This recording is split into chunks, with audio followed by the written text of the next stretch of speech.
¿Es cierto que los bancos están quebrados y tu dinero está en peligro?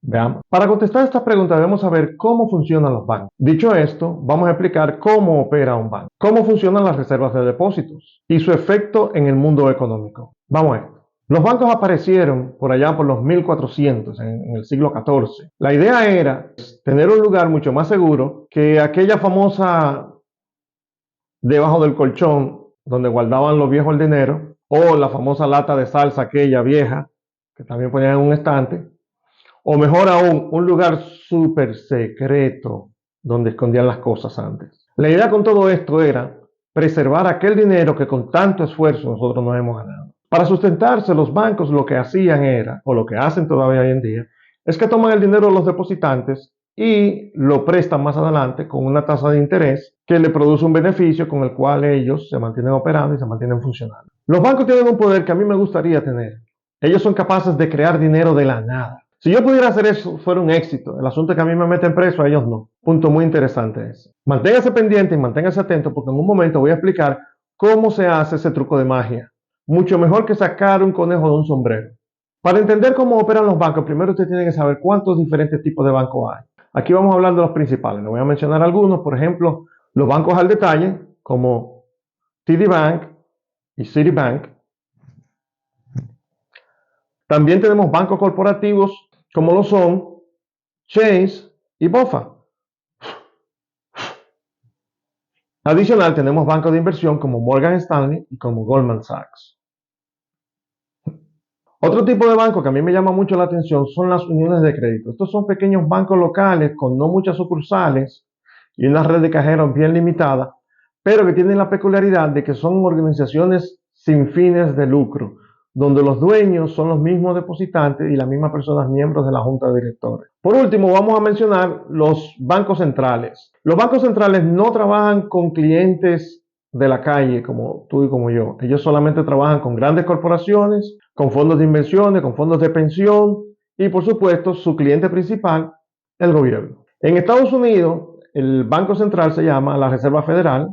En la mayoría de los países se llama Banco Central.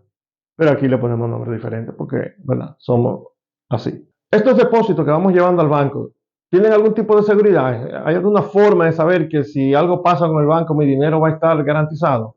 Bueno, pues sí.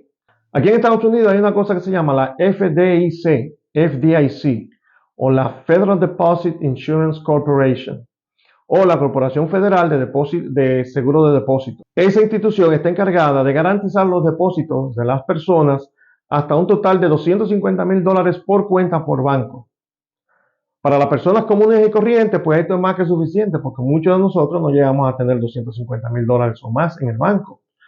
Ahora vamos a hablar del truco de magia. ¿Cómo se hace el truco de magia? A la cazón. No. El truco de magia tiene que ver con un pequeño detalle que se llama las reservas de depósito. ¿Cómo funciona esto? Bueno, las reservas de depósitos son una cantidad de dinero que por ley se les requiere a los bancos tener, ya sea en sus bóvedas o en la Reserva Federal. Ese es dinero físico que el banco tiene que tener. Ahora, ¿qué pasa con eso? Esa cantidad ha ido cambiando con el paso de los años. Hasta 1960, la cantidad era de un 18%. Eso ha ido disminuyendo y en el 1992 llegó a ser un 10%. Luego de 1992, ahora en marzo 26 del 2020, fue otra vez revisado y ese número se ajustó, ahora es 0. Ahora a los bancos no se les requiere tener reservas de depósitos. Interesante. Pero ¿cómo afecta todo eso a la economía? ¿Cómo afecta eso a nuestras finanzas?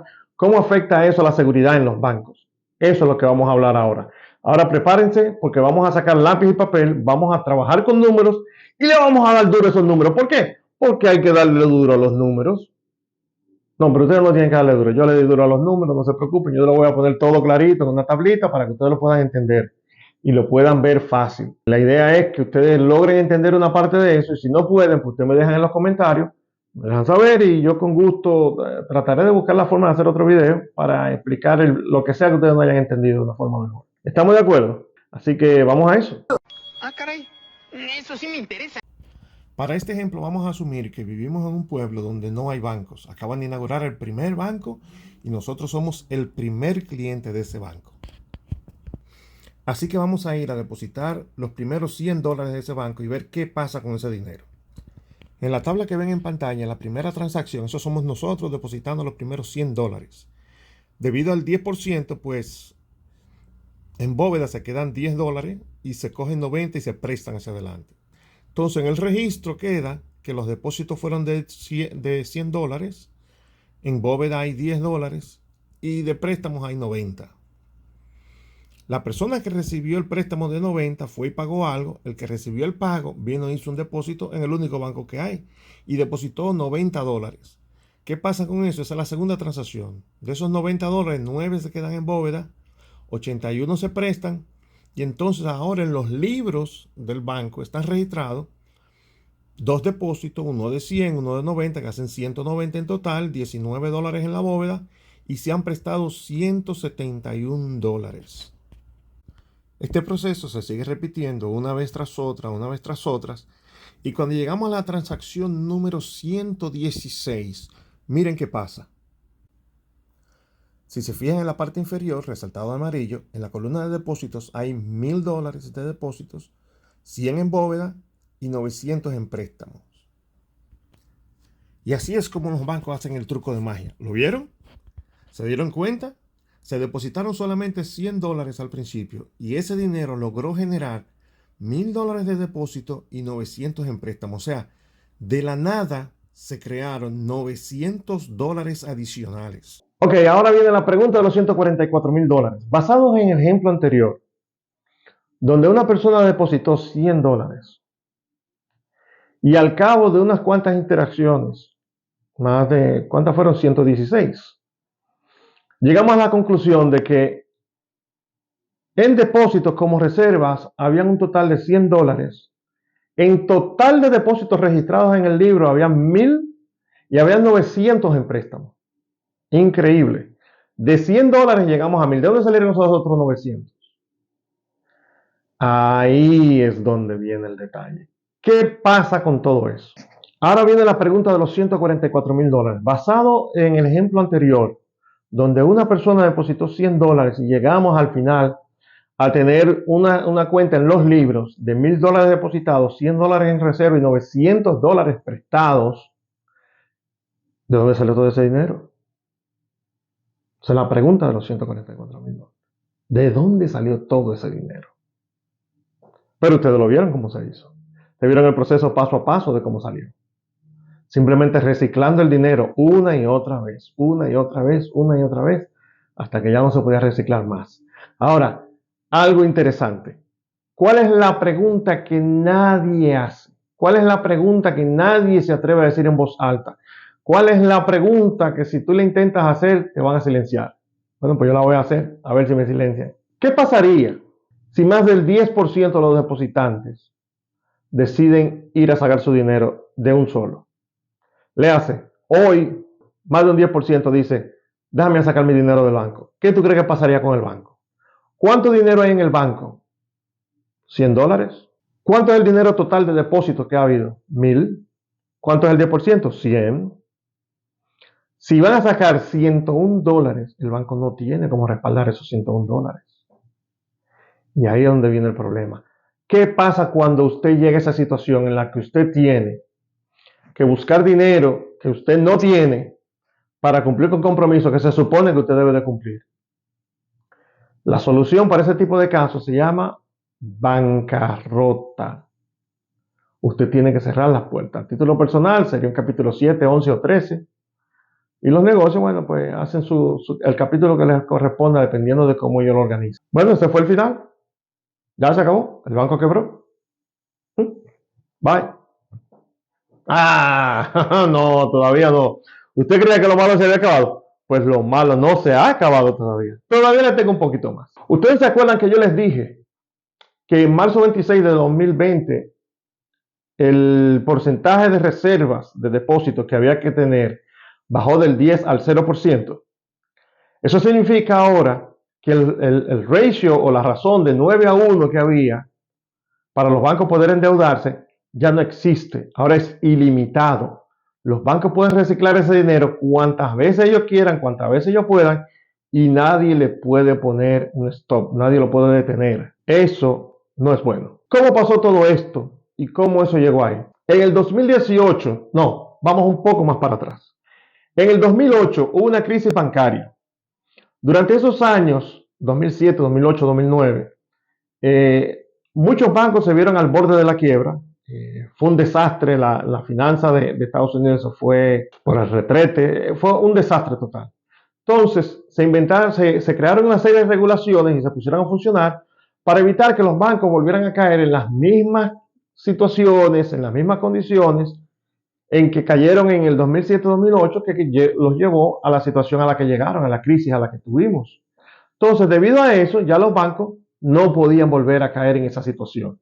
Ahora, ¿qué pasó? En el 2018, el presidente de turno, el gobierno de turno, quitó muchas de esas leyes, removió muchas de las limitaciones porque según ellos, eso estaba limitando el trabajo de la banca. Uno de los principales promotores de esta remoción de limitaciones y de regulaciones fue Gregory Becker. ¿Quién es Gregory Becker? Gregory Becker es el CEO de Silicon Valley Bank. Y adivinen qué. En el 2018 quitaron todas las regulaciones, los bancos comenzaron a operar y maravilla de la vida. Lo que muchas personas no entienden, y que ojalá este video lo ayude a entender un poco eso, es que muchas de las leyes y regulaciones financieras que los gobiernos hacen, a menos que sean hechas en el primer año, al principio del primer año de ese gobierno, muy difícilmente ellos llegan a ver los resultados y las reacciones fuertes de la economía con respecto a esas reglas y a esas leyes nuevas que ellos crearon. Tuvimos que esperar desde el 2018 hasta el 2023 para ver el resultado de todas esas remociones de leyes y de todos esos arreglos que se hicieron, todas esas enmiendas. Y miren lo que tuvimos ahora. En el 2023, en los primeros 5 meses del año, ya tenemos 5 bancos quebrados. 5. Es tanto así que la semana pasada, ahora en mayo, a principios de mayo, en esta semana, la primera semana de mayo del 2023, pues 2 bancos cayeron más de un 30%. Léase que si la gente entra en pánico y comienza a sacar su dinero de los bancos, adivinen qué va a pasar. Vamos a pasar el threshold del 10%, vamos a pasar el punto del 10%, donde los bancos ya no van a tener suficiente dinero en reservas. ¿Y qué va a tener que hacer el banco? Va a tener que quebrar. En esa situación estamos. Ese es el resultado de las regulaciones y leyes y las remociones y las modificaciones que se hicieron en el 2018 al sistema bancario. Miren qué interesante. Vamos a ver las cosas que están haciendo este presidente de ahora, cómo nos afectan dentro de los próximos 4 o 5 años, que es cuando vamos a ver los efectos de las cosas que le está haciendo. Irónica que es la vida, ¿eh? ¿Qué le pasó al Silicon Valley? Bueno, hubo noticias. Ahora viene la pregunta del millón. ¿Qué podemos hacer? ¿Y qué usted cree que se puede hacer? Pues nada, vivir su vida tranquilo, cogerlo con calma y seguir como que todo está normal. ¿Por qué? Porque los bancos por diseño desde el primer día están quebrados, están en bancarrota. Han sido así desde el siglo XIV y van a seguir siendo así por 14 siglos más. Así que no se preocupe, no se vuelva loco. ¿Por qué? Porque hay diferentes formas de evitar que un banco colapse. ¿Qué se hace? Bueno, lo primero es que cuando las cosas comienzan a ocurrir, la gran mayoría de las instituciones financieras están entrelazadas unas con otras y se comunican de forma abierta entre unas y otras. Entonces, cuando ese tipo de cosas comienzan a pasar, la institución en problema habla con otra de las instituciones y ellos tratan de comprarlo y sacarlo de ese hoyo. ¿Por qué? Porque a la otra institución más grande tiene más liquidez y puede aguantar los retiros que la gente está haciendo sin que le afecte su cartera y sin que le afecte su flujo de caja. Entonces, adicional a esto, si la cosa se pone muy complicada, regularmente los gobiernos tienden a darle el dinero para que los bancos puedan seguir operando, puedan soportar esa cantidad de retiros y puedan volver a la normalidad en poco tiempo. Si las personas no entran en pánico y no empiezan a hacer retiros masivos, al banco no le pasa nada regularmente. El banco va a tener un ratito difícil, un qué sé yo qué, pero al cabo de unas cuantas semanas vuelve otra vez a la normalidad en un par de meses y todo sale bien. Ahora, cuando la gente entra en pánico y los retiros son masivos, el banco cae en una situación en la que ya no se puede recuperar en muchos casos. Y así ustedes han visto muchos bancos que antes estaban y ya no están. Entonces, no entren en pánico, no se preocupen, dejen su dinero en el banco. Yo dejé el mío en el banco, yo no lo he tocado. Así que eso no es un asunto para volverse loco. Además, si usted tiene menos de 250 mil dólares, no se preocupe, la FDIC se va a encargar de usted y le va a recuperar le va a entregar su dinerito, así que tranquilo. Va a tomarse un rato, pero el dinero aparece. Ahora, si usted tiene más de 250, comienza a preocuparse. Porque va a ser emocionante recuperar ese dinero. Las empresas no son personas físicas. Las personas físicas deben de ser responsables de las acciones que las empresas toman, porque al final fueron ellos los que hicieron esas decisiones y los que tomaron esas acciones. Y deben de ser multados y castigados a título personal, no solamente a título de la empresa, a título personal. Sobre los bancos, que ese fue el tema de hoy. Los bancos están quebrados del saque. Esa es la forma en la que están diseñados. Empezaron así en el 1400 y pico y van a seguir por cuantos siglos más siga la humanidad. Eso va a ser así y eso no creo que vaya a cambiar. Entonces, no se vuelva loco, no quiere ir a sacar su dinero corriendo y a meterlo debajo del colchón, que no es seguro. Déjelo ahí. Yo dejé mi dinero en el banco, mi dinero está ahí en el banco, yo no pienso tocarlo. Yo solamente uso lo que necesito, mi vida normal, mi vida regular. Entonces, yo les recomiendo que usted haga lo mismo. ¿Por qué? Porque lo que ya expliqué, si el banco está en problemas, primero van a venir los otros bancos que son más sólidos y van a tratar de rescatarlo. Y si eso no se puede, entonces el gobierno regularmente entra y salca a los bancos y los salva. Eso pasó en el 2007 con un paquetón de bancos y va a pasar ahora igual y está pasando ahora con los 5 bancos que han quebrado este año. Así que usted tranquilo. Una cosa más, si te gustó el video, dale like y compártelo con tus amigos. Permítele a ellos la oportunidad de también aprender sobre la banca de la misma forma que tú has aprendido hoy conmigo. Si no te gustó lo que yo expliqué, déjamelo saber en los comentarios si tú no estás de acuerdo con alguna de las cosas que yo dije. Si tú entiendes que debo de explicar algo un poco mejor, igual, tenemos un mensaje en los comentarios que yo lo voy a leer y voy a tratar de hacer todo lo que pueda para arreglar la situación, ya sea explicar un poco más o retractarme de lo que sea que yo haya dicho que haya estado equivocado. Así que un abrazo y nos vemos en el próximo video.